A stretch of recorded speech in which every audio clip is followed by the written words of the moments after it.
Hi everyone, welcome to my channel. আজকে আমি আপনাদের সামনে ডিসকাস করব কিভাবে আপনি আপনার ব্যাংক অ্যাকাউন্টে ডিবিটি লিংক কমপ্লিট করবেন।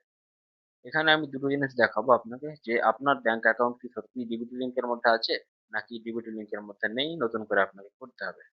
যদি না থাকে সেটাও দেখাবো, যদি আছে তাহলে সেটাও আমি দেখিয়ে দেবো এখানে কিভাবে আপনি বুঝতে পারবেন যে আপনার এটা ডিবিটি লিংকের মধ্যে রয়েছে। এখন আপনি এটা দেখবেন, দেখার আগে আপনাকে আমি একটা রিকোয়েস্ট করবো যে আপনি আমার চ্যানেলটাকে অবশ্যই সাবস্ক্রাইব করুন এবং ভিডিওটাকে লাইক করবেন, কমেন্ট করে জানাবেন যদি কোনো রকম বুঝতে কোথাও অসুবিধা হয়, বা এর পরবর্তীতে আপনারা কিরকম টাইপের ভিডিও চাইছেন সেটা আপনি কমেন্ট করে লিখতে পারেন। ঠিক আছে?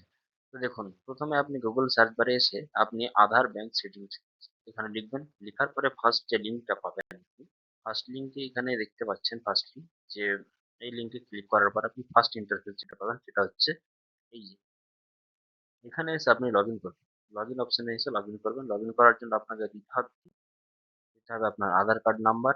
আধার কার্ড নাম্বারের সাথে, সাথে আপনাকে ক্যাপচা কোড দিতে হবে। ক্যাপচা কোড যখনই দেবেন তার পরবর্তীতে আপনি আপনার ফোন নাম্বারে, যেটা আপনার আধার কার্ডের সাথে অ্যাটাচড রয়েছে, লিংক রয়েছে, সেই ফোন নম্বর, সেই ফোনে কিন্তু আপনার ওটিপি আসবে। ওটিপি আসলে সেই ওটিপি এখানে এন্টার করবেন। এটিপি দিবেন, দেওয়ার পরে আপনি লগইন করবেন। লগইন করলে আপনি দেখতে পাবেন যে আপনার আধার কার্ডের সমস্ত ডিটেইলস আপনি দেখতে পাচ্ছেন। তার সাথে, সাথে আপনি একটা জায়গায় দেখতে পাবেন যে bank seeding status. Bank seeding স্ট্যাটাসটা আমি এখানে দেখিয়ে দিয়েছি কিরকম দেখতে পাবেন। এখানে আপনি যখনই ক্লিক করবেন তখন আপনি পরবর্তী যে জায়গাটা আসবেন সেটা এটা। এখানে আপনি দেখতে পাবেন যে আপনার কি অ্যাক্টিভ রয়েছে ডিবিট লিংক নাকি অ্যাক্টিভ নেই। এটা আপনি দেখলে বুঝতে পেরে যাবেন। যদি অ্যাক্টিভ থাকে তাহলে এরকম অ্যাক্টিভ লেখা থাকে। যদি অ্যাক্টিভ না থাকে তাহলে আপনার এখানে ডিঅ্যাক্টিভেট লেখা থাকবে। এখন ডিঅ্যাক্টিভেট যদি থাকে তাহলে আমাকে অ্যাক্টিভেট করতে হবে। আর যদি অ্যাক্টিভেট থাকে তো কোনো অসুবিধা নেই। এখন কিভাবে আপনি অ্যাক্টিভেট করবেন সেটা আপনি এবার পরবর্তীতে দেখে নিন। আপনাকে এর জন্য কি করতে হবে, পরবর্তীতে আপনি আরো একটা গুগল পেজ ওপেন করবেন। ওপেন করার পরে আপনি লিখে এখানে সার্চ করবেন যে ইউএমএএনজি। ঠিক আছে? এটা লিখার পরে আপনি দেখবেন ফার্স্ট লিঙ্ক পেয়ে যাচ্ছেন। ফার্স্ট লিঙ্কের পরে ফার্স্ট লিঙ্কে ক্লিক করলে আপনি পাবেন এরকম একটা ইন্টারফেস, যেখানে লগইন করবেন বা রেজিস্টার করবেন। যদি লগইন করে আগে থেকে রেজিস্টার করে থাকেন তবে লগইন করবেন।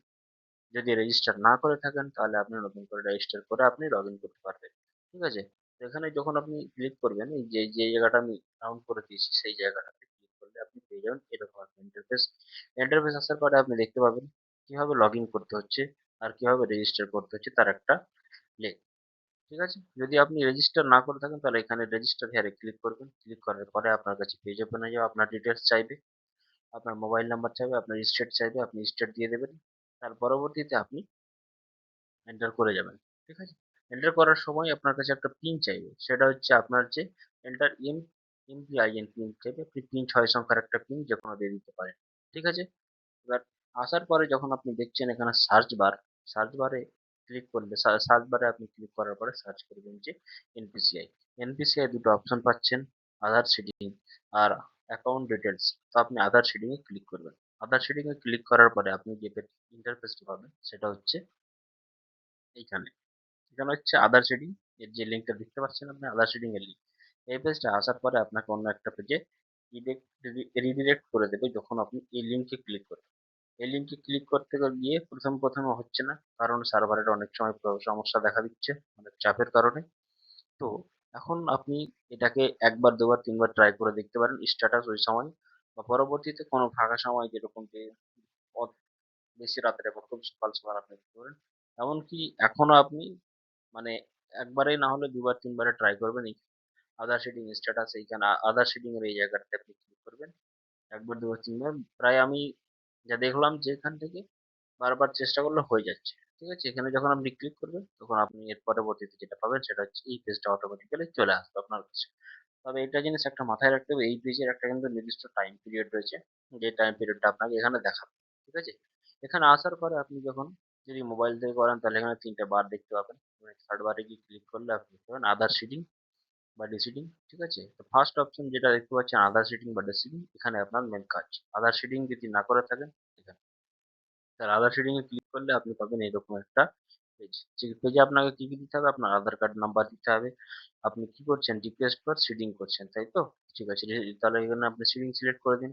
তারপরে আপনি আপনার অ্যাকাউন্ট নাম্বার সিলেক্ট করে দিন। অ্যাকাউন্ট নাম্বার নয়, সরি, আপনার কোন ব্যাংকে অ্যাকাউন্ট আছে সেই ব্যাংকের নাম। তারপরে আপনি যদি যেহেতু আপনি নতুন ভাবেই করছেন, তাহলে আপনাকে ফ্রেশ রিডিং দিতে হবে এখানে। ঠিক আছে? ফ্রেশ রিডিং দেওয়ার পরে আপনি যেটা পাবেন সেটা হচ্ছে অ্যাকাউন্ট নাম্বার দেবেন। যে অ্যাকাউন্ট নাম্বারটা দিচ্ছেন সেটা কনফার্ম করবেন এখানে। কনফার্ম করার পরে নিচে একটু স্ক্রল করে আপনি দেখতে পাবেন যে আপনাকে ক্যাপচার কোড দিতে হচ্ছে। ক্যাপচার কোড দেওয়ার পরে আপনি এটাকে সাবমিট করে দিন। সাবমিট করার পরে একটা ওটিপি আসবে, ওটিপি দিয়ে আপনি টোটাল প্রসেসটা কমপ্লিট করে নিতে পারবেন খুব ইজিতে। ঠিক আছে? এর পরবর্তীতে যখন প্রসেসটা কমপ্লিট হয়ে যাবে আপনাকে একটা কনফার্মেশন মেসেজ দিয়ে দেবে ওখান থেকে যে আপনার এটা লিঙ্ক হয়ে গেছে, এবং সেটা আপনার লিঙ্ক হয়েছে কিনা আপনি গিয়ে এখানে এসে আপনি চেক করতে পারবেন। এই যে দেখেন আধার ম্যাপ স্ট্যাটাস দেখতে পাচ্ছেন। ঠিক আছে? এখানে ক্লিক করলে আপনি আপনার ডিটেলস দিয়ে আপনি পরবর্তীতে আবার চেক করতে পারবেন যে আপনার ডিবিটি লিঙ্ক হয়ে গেছে। বা আপনি আবার কোথা থেকে চেক করতে পারেন, আপনি আপনার যে আধারের লগ ইন প্রথমে করেছিলেন সেই লগ ইনে গিয়ে যখন আপনি দেখবেন যে আপনার আধার ব্যাংক সিডিং এর অপশনে ক্লিক করবেন তখন দেখবেন আপনার অ্যাক্টিভ হয়ে গেছে। তার মানে বুঝে নেবেন কি আপনার ডিবিটি লিঙ্ক কমপ্লিট। এই হচ্ছে টোটাল প্রসেস। আর ডিবিটি লিঙ্কটা খুবই দরকার, কারণ এই ডিবিটি লিঙ্ক যদি আপনার থাকে তাহলে সামাজিক প্রকল্প যতগুলি রয়েছে পশ্চিমবঙ্গ সরকারের সমস্ত রকম প্রকল্পের আপনি সুযোগ সুবিধা পাবেন। সঙ্গে সঙ্গে এই প্রকল্পে যত রকমের টাকা পয়সা আলাদার ব্যাপার আছে সেগুলো আপনি এখান থেকে কিন্তু সুযোগ সুবিধা নিতে পারবেন। এই হচ্ছে ব্যাপার। তো অবশ্যই এটা খুব জরুরি, আপনারা করে নিন। আর আজকে এই পর্যন্তই। অবশ্যই আপনি আপনার মূল্যবান কমেন্টের মাধ্যমে জানাতে পারবেন যে আপনার ভিডিওটা কেমন। ধন্যবাদ সকলকে। ভিডিওটা লাইক করবেন এবং চ্যানেলটা সাবস্ক্রাইব করে পাশে থাকবেন। আজকে এই পর্যন্তই। ধন্যবাদ।